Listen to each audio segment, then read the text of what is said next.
O Evangelho como me foi revelado por Maria Valtorta. Capítulo 250. Aos discípulos vindos com Isaque. A parábola do lodo que se torna chama. João de Indó é alma vítima. Valtorta descreve a visão do dia 11 de agosto de 1945.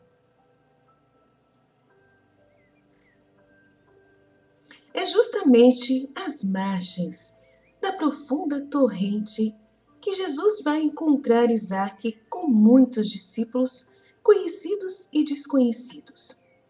Entre os conhecidos estão o sinagogo de Águas Belas, Timoneu, José acusado de incesto em Emaús, o jovem que deixou de ir sepultar o pai para acompanhar Jesus, Estevão, o leproso Abel purificado, um ano antes, perto de Corozaim, com seu amigo Samuel.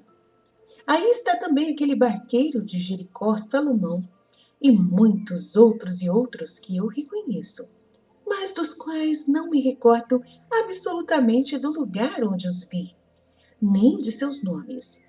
São rostos desconhecidos, são rostos conhecidos, e já são tantos conhecidos com rostos de discípulos, e depois outros que são conquistas de Isaque ou dos outros próprios discípulos nomeados acima, que acompanham o núcleo principal enquanto estão esperando o encontro com Jesus. O encontro vai ser afetuoso, alegre e respeitoso. Isaque está radiante em sua alegria por ver o mestre e para poder mostrar-lhe o seu rebanho novo. E como prêmio ele pede uma palavra de Jesus para o grupo que ele tem consigo. Sabes de algum lugar tranquilo onde possamos reunir-nos? Na extremidade do golfo há uma praia deserta na qual há caminhos de pescadores e que não são frequentadas nesta estação, mestre, porque elas são insalubres e porque a estação da pesca dos peixes a serem salgados já terminou. Agora eles vão para Ciro Fenícia pescar moluscos. Muitos deles já creem em ti, por terem te ouvido falar nas cidades marítimas e por terem encontrado os discípulos, e eles me têm me cedido as casinhas para o nosso repouso. Voltamos para cá depois de uma missão, porque há muito o que fazer nesta costa. Ela está totalmente corrompida em tantas coisas. Eu gostaria de chegar até a Ciro Fenícia e poderia fazê-lo pelo mar, porque o litoral está muito abrasado pelo sol, para que se possa ir por ele a pé. Eu sou um pastor, mas não sou marinheiro. E entre estes não há ninguém que saiba trabalhar com a vela. Jesus o ouve atentamente, com um leve sorriso, e está um pouco inclinado, pois ele fica muito alto quando está à frente do pequenino pastor que, como um soldado, está referindo tudo ao seu general. Ele responde: Deus te ajude pela tua humildade. E se eu aqui sou conhecido, é por causa de ti, discípulo, e não por causa de outros. Agora vamos perguntar aos do lago se estão dispostos a velejar pelo mar e iremos, se pudermos, a Ciro Fenícia. Jesus se vira então à procura de Pedro, André, Tiago e João, os seus pescadores, que estão em animada conversação com alguns discípulos, enquanto Judas Iscariotes está atrás cumprimentando Estevão, e Simão Zelotes com Bartolomeu e Filipe estão perto das mulheres. Os outros 4 estão perto de Jesus. Os 4 pescadores chegam logo. Estais dispostos a viajar de barca pelo mar? Pergunta-lhes Jesus. Os 4 olham-se um ao outro, perplexos. Pedro começa a despentear o cabelo enquanto reflete e depois pergunta: Mas para onde? Muito ao largo? No mar? Mas nós somos peixes de água doce. Não, ao longo da costa apenas, até Sidom. Eu acho que se pode. Que dizeis a isso, amigos? Eu também acho. Mar ou lago, sempre a mesma coisa. É água, diz Tiago. Ou melhor, será mais belo e fácil, diz João. Eu não sei por que julgas assim, lhe responde seu irmão. Por seu amor ao mar, quem ama uma coisa vê tudo o que é bom nela. Se tu amasses assim uma mulher, seria um esposo perfeito, caçoa Pedro, sacudindo afetuosamente João. Não, eu digo porque em Escalon eu vi que as manobras são iguais e a navegação é muito serena, responde João. Então vamos, exclama Pedro. Mas seria melhor levarmos alguém do lugar. Nós não conhecemos este mar nem a profundidade das águas por aqui, observa Tiago. Eu nem penso nisso. Nós temos Jesus conosco. Antes eu não me sentia seguro, mas depois que ele acalmou o lago, vamos com o mestre a Sidom. Talvez haja coisas boas a fazer lá, diz André. Então iremos. Então procure as barcas para amanhã. Faze que Judas Iscariotes te dê a bolsa para isso. E juntos, misturados os apóstolos e os discípulos, e não se pode dizer em que festa estão, e são aqueles que já são bem conhecidos de Jesus. Voltam por onde vieram e se dirigem à cidade andando ao redor dela pela periferia, até alcançarem a ponta extrema da baía, que se projeta com um braço encurvado para o mar. Os poucos casebres, espalhados pela costa saibrosa e curta, representam a parte mais miserável da cidade e mais despovoada, e onde se fica só de passagem. Agora as casinhas são cubos com paredes roídas pela salinidade e pela velhice, todas fechadas, e quando os discípulos as vão abrindo, vão mostrando sua miséria enfumaçada e seus móveis reduzidos só mesmo ao mínimo indispensável. Aí estão elas, são muito cômodas e limpas, ainda que não sejam bonitas, diz Isaac, que lhes faz a honra. Bonitas não são, mas bem pobrezinhas. Em Águas Belas havia um palácio real em comparação a essas, e ainda havia quem se queixasse. Resmunga Pedro. Mas para nós são uma fortuna. Certo, muito bem. O que importa é ter um teto, e nós que nos querermos bem. Olha aqui nosso João, como vais onde estavas? Mas João de Endor, ainda que sorrindo, vai correndo prestar sua veneração a Jesus, que o saúda com palavras muito boas. Eu não mandei que ele viesse, porque ele não está bem de saúde. Acho melhor que ele fique aqui. Ele sabe tratar bem com os da cidade e com quem pede notícias do Messias, diz Isaac. De fato, o homem de Endor está muito mais magro do que antes, mas seu rosto está sereno. O emagrecimento torna mais delicados os seus modos, pelos quais ele nos leva a pensar em alguém que já está sofrendo o martírio duplo da carne e do espírito. Jesus o observa e lhe pergunta: estás doente, João? Não mais do que eu estava antes. Isto quanto à carne, mas na alma, se é que me julgo bem, vou ficando curado das minhas feridas particulares. Jesus olha ainda para o olhar pacífico dele, para aquela fronte escavada nas têmporas, e não diz mais nada, mas põe-lhe a mão sobre o ombro e entra com ele em uma casinha, para onde foram levadas bacias com água do mar para refrescarem os pés cansados e moringas de água fresca para matarem a sede. Enquanto lá fora, sobre uma mesa rústica, à sombra de um suporte de plantas trepadeiras, estão sendo preparadas as mesas. E é bonito, enquanto o crepúsculo vem descendo e o mar murmura as orações da tarde, com leve marulhar da ressaca sobre uma praiazinha saibrosa. Ver a cena de Jesus com as mulheres e os apóstolos sentados à rústica mesa, enquanto os outros, parte sentados no chão e outra parte em cadeiras ou cestas emborcadas, fazem um círculo ao redor da mesa principal. Depressa acabou a ceia E mais depressa ainda foi tirada a mesa, porque os pratos eram muito poucos e só para os hóspedes mais importantes. O mar tornou-se já de um anil azul escuro em uma noite ainda sem luar. Toda sua majestade se revela nesta hora triste e solene, própria das costas marinhas. Jesus, com toda a sua altura, vestido de branco por entre as sombras cada vez mais escuras, levanta-se da mesa e vai para o meio do pequeno grupo de discípulos, enquanto as mulheres se retiram. Isaac e algum outro vão acendendo sobre a areia pequenas fogueiras para alumiar a noite ou para conservar longe as nuvens de pernilongos que parecem estar vindo dos brejos próximos. A paz esteja com todos vocês. A misericórdia de Deus nos une, antecipando-se ao tempo fixado e dando uma recíproca alegria aos nossos corações.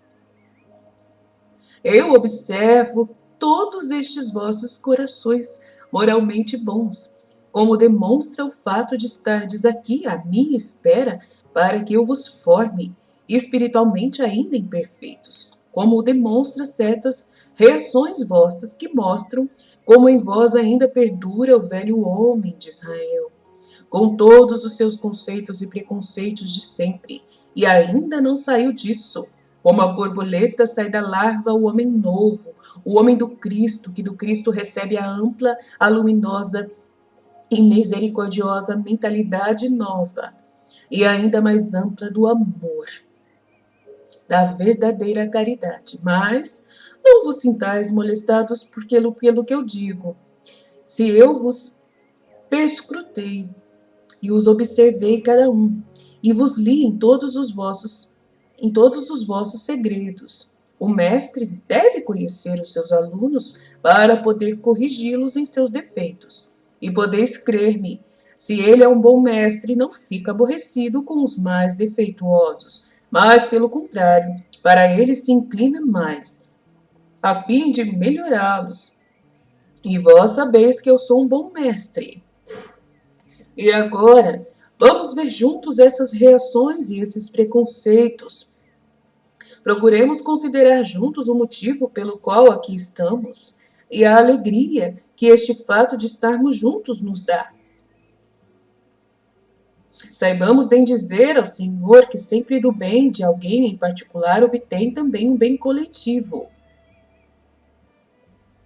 Eu ouvi dos próprios vossos lábios a vossa admiração por João de Endor, e vossa admiração maior ainda por ele se professar um pecador convertido, e porque sobre aquela sua antiga qualidade e sobre esta nova é que ele se apoia a tese dele de pregação àqueles que ele quer trazer a mim, é verdade.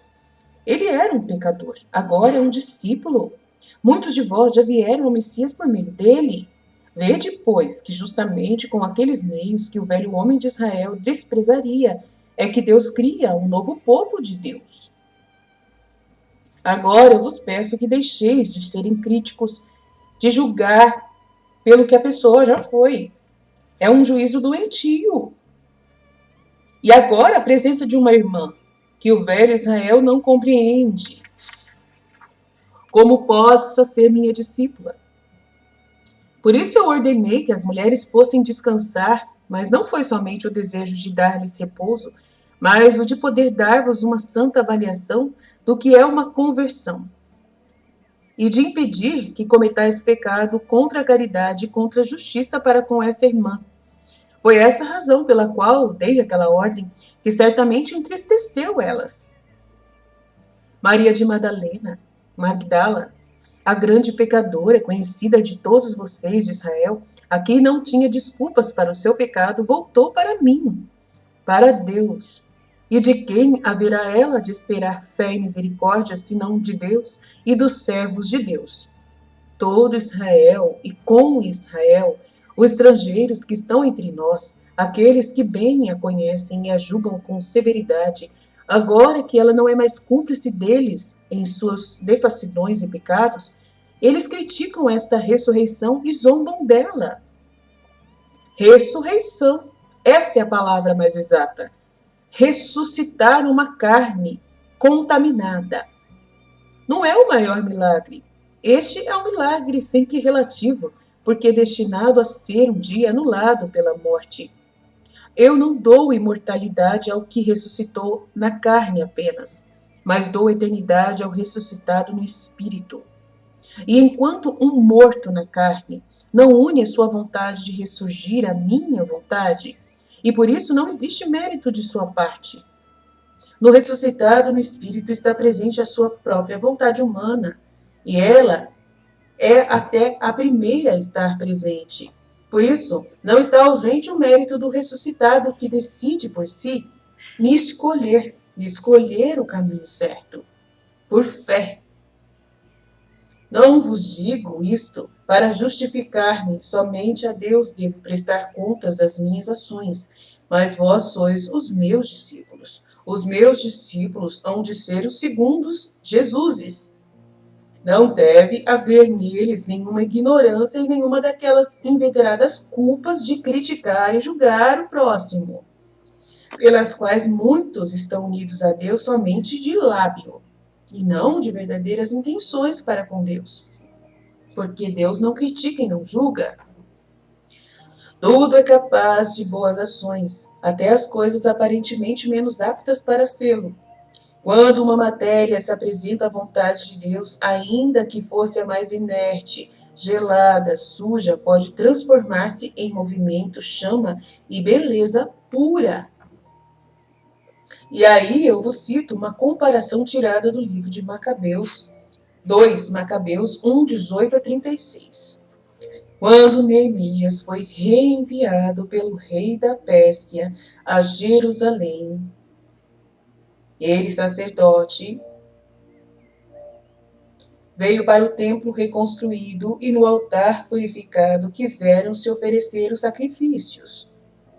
O sacerdote Neemias se lembrava de como, no momento da captura, por parte dos persas que os tiraram e exilaram, os sacerdotes, incluindo ele, que se ocupavam do culto de Deus, foram apanhar o fogo do altar e o esconderam em um lugar secreto, no fundo de um vale, em um poço profundo e seco. E fizeram isso tão bem e tão secretamente que só eles ficaram sabendo onde estava o fogo sagrado. E disto se lembrou Neemias, e lembrando-se disso, tomou os netos daqueles sacerdotes para que fossem àquele lugar que antes de morrer os sacerdotes haviam revelado aos próprios filhos, transmitindo assim o segredo de pais para filhos, e lá apanhassem o fogo do sacrifício. Mas, descendo os netos ao poço secreto, não acharam fogo, mas uma densa água, um lodo podre, pesado, que chegou até ali, depois de se ter filtrado de todas as cloacas entupidas da Jerusalém devastada. E eles foram dizer isso a Neemias, mas ele ordenou que fosse mesmo assim apanhado aquela água e lhe levassem. E feito pôr a lenha sobre o altar, sobre a lenha os sacrifícios, aspergiu abundantemente para que todas as coisas ficassem aspergidas com aquela água lodosa. O povo ficou espantado e os sacerdotes escandalizados olharam aquilo e fizeram tudo com respeito, mas somente porque era Neemias que estava mandando. Mas quanta tristeza nos corações, quanta desconfiança neles, julgaram que não ia dar certo. Como no céu havia nuvens a tornar triste o dia, assim também nos corações a dúvida a tornar melancólicos os homens. Mas o sol rompeu as nuvens e desceu com seus raios sobre o altar, e a lenha borrifada com a água lodosa se acendeu com grande fogo, e logo consumiu o sacrifício, enquanto os sacerdotes rezavam com as orações compostas por Neemias e com os hinos mais belos de Israel, até que se queimou todo o sacrifício. E para convencer a multidão de que Deus pode, mesmo com as matérias menos adequadas, mas usadas para um fim reto, produzir prodígios e milagres, Neemias ordenou que o resto da água fosse derramado sobre grandes pedras. E as pedras molhadas também soltaram chamas, e nestas elas se consumiram, desaparecendo na grande luz que vinha do altar. Cada alma é um fogo sagrado posto por Deus no altar do coração, a fim de que sirva para queimar o sacrifício da vida com amor ao Criador da mesma. Cada vida é um sacrifício, um holocausto se for bem usada. E cada dia é um sacrifício a ser consumado com a santidade. Mas vêm os salteadores, os opressores do homem e de sua alma. O fogo se afunda no fundo do poço. E por isso, não por alguma necessidade santa, mas por alguma imbecilidade nefasta, e lá, submerso durante séculos por todas as sentinas dos vícios, latrinas dos vícios, torna-se ela lama podre e pesada, até que desça naquela profundeza um sacerdote e leve de novo para a luz do sol aquela lama, colocando-a sobre o holocausto do seu próprio sacrifício. Porque ficai sabendo, não basta o heroísmo a quem quer se converter, exige-se também o de quem quer convertê-lo. Então, não basta só o sacrifício daquele que quer mudar de vida. Exige-se também o sacrifício daquele que quer trabalhar na conversão das almas, do sacerdote. Digo até que este deve preceder, deve vir antes aquele, porque as almas se salvam pelo nosso sacrifício. As almas se salvam pelo sacrifício do sacerdote, daquele que deseja, aquele que reza, aquele que intercede. Porque é assim que se consegue que a lama se transforme em chama e Deus julgue perfeito e agradável a sua santidade e o sacrifício que se consome.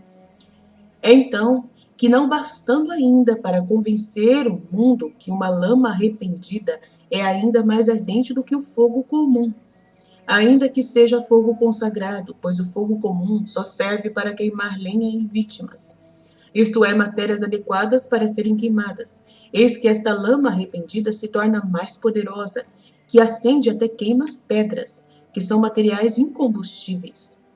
E não vos pergunteis, de onde vem a esta lama tal propriedade? Não sabeis? Eu vou-lo digo, porque no ardor do arrependimento eles se fundam com Deus, chama com chama, chama que sobe, chama que desce, chama que se oferece amando, chama que se concede amando. Abraço de dois que se amam, que se reencontram, que se unem, fazendo uma só coisa. E uma vez que a chama maior é a de Deus, esta transborda, domina, penetra, absorve. E a chama do barro arrependido não é mais a chama relativa de uma coisa criada, mas a chama infinita de uma coisa incriada do Altíssimo, potentíssimo, infinito de Deus. Porque no ardor do arrependimento se fundem com Deus, chama com chama. Chama que sobe, chama que desce, chama que se oferece amando, chama que se concede amando. Abraço de dois que se amam, que se reencontram e que se unem, fazendo de si uma só coisa, a fusão das duas vontades, daquele que quer amar e daquele que quer ser amado. Isto é que são os grandes pecadores verdadeiramente convertidos, que generosamente se entregaram a Deus novamente, a conversão dos seus caminhos para serem amados por aquele que quer amar, sem nada guardarem do passado, queimando como primeira coisa a si próprios, em sua parte mais pesada, com a chama que se levanta de sua lama, tendo corrido ao encontro da graça de Deus, do amor de Deus, movidos por esse amor. Em verdade, eu vos digo que muitas pedras em Israel serão atacadas pelo fogo de Deus. Paulo, apóstolo, é um deles. Por meio destas fornalhas ardentes que queimarão sempre mais, Estevão, até a consumação da criatura humana e que continuarão a queimar as pedras das tibiezas, das dúvidas, das incertezas sobre mim, das timidezes da terra, lá do seu trono do céu, como verdadeiros espelhos ardentes sobrenaturais que recolhem as luzes unas e trinas para fazê-las convergir sobre a humanidade e acendê-las novamente em Deus. Eu vos repito que não tinha necessidade de justificar as minhas ações, mas eu quis que me penetrasseis no meu conceito e o fizesseis vosso conceito. Por enquanto, e para outros casos futuros semelhantes, quando eu já não estiver convosco. Um conceito errôneo, uma suspeita farisaica de contaminar a Deus, levando-lhe um pecador arrependido, não vos impeça nunca de fazer esta obra de conversão de alguém, que é um coroamento perfeito da missão a que eu vos destino: salvar almas pecadoras. Tende sempre presente que eu não vim salvar os santos, mas sim os pecadores, e fazei vós de modo semelhante com o que eu estou fazendo. Porque o discípulo não é mais do que o mestre, e se eu não tenho nojo, repugnância de tomar pela mão aqueles que estão refugos da terra, sujos da terra, que sentem necessidade do céu, que assentem finalmente jubilosos, então eu os levo para Deus, porque esta é a minha missão. Foi para isso que eu vim. E se toda conquista de almas é uma justificação da minha encarnação que mortifica o infinito, não tenhais nojo em fazê-lo vós também, ó homens limitados, que mais ou menos todos conhecestes a imperfeição, feitos vós da mesma natureza que todos conhecestes, de vossos irmãos pecadores, homens que eu elejo como salvadores, para que seja continuada a minha obra nos séculos dos séculos da terra, como eu se eu estivesse vivendo aqui, na terra, em uma existência secular. Estarei vivo em vocês. E tal será, porque a união dos meus sacerdotes será como parte vital do grande corpo da minha igreja, do qual eu serei o espírito animador de todos os que desejarem salvar almas ao meu seguimento, e ao redor dessa parte vital concentrar-se-ão todas as infinitas partículas dos que creem a formar um único corpo de apóstolos, sacerdotes e discípulos, que do meu nome tirará o seu nome. Mas se faltasse a vitalidade na parte sacerdotal e discipulado, poderiam ter vida as infinitas partículas?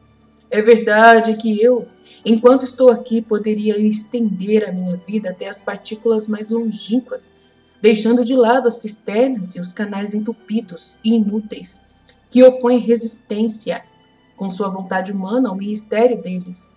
Porque a chuva cai onde quer as partículas boas, capazes por si próprias de querer a vida, viveriam no mesmo modo a minha vida. Mas que seria então o cristianismo? Apenas uma vizinhança de umas almas com outras vizinhas, e no entanto separadas por canais e cisternas que já não são um laço de união, distribuindo a cada partícula o sangue vital que vem de um centro único. Mas haveria muros e precipícios de separação, através dos quais as partículas se olhariam humanamente hostis umas às outras, sobrenaturalmente aflitas, dizendo em seus espíritos: contudo, nós éramos irmãos e tais ainda nos sentimos, por mais que nos tenham separado. Há uma vizinhança, e não uma fusão, não um organismo único, e sobre esta ruína resplandeceria doloroso o meu amor. E ainda, não penseis que isto valha somente para os cismas religiosos, não. Vale também para todas as almas que ficam sozinhas, porque os sacerdotes se recusam a ampará-las, a ocupar-se com elas e a amá-las, indo contra a sua missão, que é o de dizer e de fazer o que eu digo e o que eu faço. Imitarem-me, isto é, vinde a mim vós todos, que eu vos conduzirei a Deus. Ide agora em paz e Deus esteja convosco. Vou ler de novo essa parte, gente. Muito importante. Isso aqui é a união de pessoas, que é o cristianismo. E não é cada um por si, Deus por todos. É isso que Jesus está dizendo aqui. Muito importante isso, muito importante. Vamos lá. E tal será, porque a união dos meus sacerdotes e discípulos será como parte vital do grande corpo da minha igreja, da qual eu serei o espírito animador. Ele é a árvore. A raiz da árvore é ele, né? A videira verdadeira. E ao redor dessa parte vital concentrar-se-ão todas as infinitas partículas daqueles que creem a formar um único corpo, que do meu tirará o seu nome. Né? Cristianismo, Cristo. Mas se faltasse a vitalidade na parte sacerdotal, poderiam ter vida as infinitas partículas? É verdade que eu, enquanto estou aqui, poderia estender a minha vida até as partículas mais longínquas. Né? Por causa ele é raiz, ele pode estender a vida dele até o... É isso que ele tem feito, né? No caso que os sacerdotes estão tão, né, debilitados. Deixando de lado as cisternas e os canais entupidos ou inúteis. Né? Cisternas são sacerdotes entupidos ou que são canais entupidos ou inúteis. Que opõem resistência humana ao ministério deles. Porque a chuva cai onde quer e as partículas boas, capazes por si mesmas de querer a vida da árvore, viveriam do mesmo modo a minha vida. Mas que seria então o cristianismo? Apenas uma vizinhança de umas almas com as outras. É isso que está acontecendo, né, gente? Nós somos assim, né? Unidos. A nossa igreja é dividida, né? Dividida em vários ramos, né? Estamos vivendo assim. Vizinhos, e no entanto separados por canais e cisternas que já não são laço de união, né? Nossos pastores evangélicos, pastores protestantes, pastores de outras ordens, não misturam com os nossos sacerdotes. É assim que é, né? Mas haveria muros e precipícios de separação. É isso que acontece hoje, exatamente isso que acontece hoje. Através dos quais as partículas se olhariam humanamente hostis umas às outras, exatamente como acontece hoje. Sobrenaturalmente aflitas, dizendo em seus espíritos: contudo, nós éramos antes irmãos, e tais ainda nos sentimos, por mais que nos tenhamos separados, porque nós temos o nosso Cristo, né, que nos salvou, todo mundo acredita no mesmo Deus. Há uma vizinhança e não uma união, não um organismo só. E sobre esta ruína resplandeceria doloroso o meu amor. Então, o amor de Deus hoje está resplandecendo doloroso. Hoje, nesse tempo agora. E ainda não penseis que isto vale somente para os cismas religiosos, não. Vale também para todas as almas que ficam sozinhas, aquelas que não querem participar de igreja nenhuma, mas que acreditam em Cristo. Porque os sacerdotes se recusam a ampará-las e a se ocupar-se com elas, e amá-las, indo contra a sua missão, que é de dizer e de fazer o que eu digo e faço. Isto é, vinde a mim, vós todos, que eu vos conduzirei a Deus. Ide agora em paz e Deus esteja convosco. Eu vou terminar parte 1, depois eu vou fazer a parte 2 desse capítulo 250. Fide.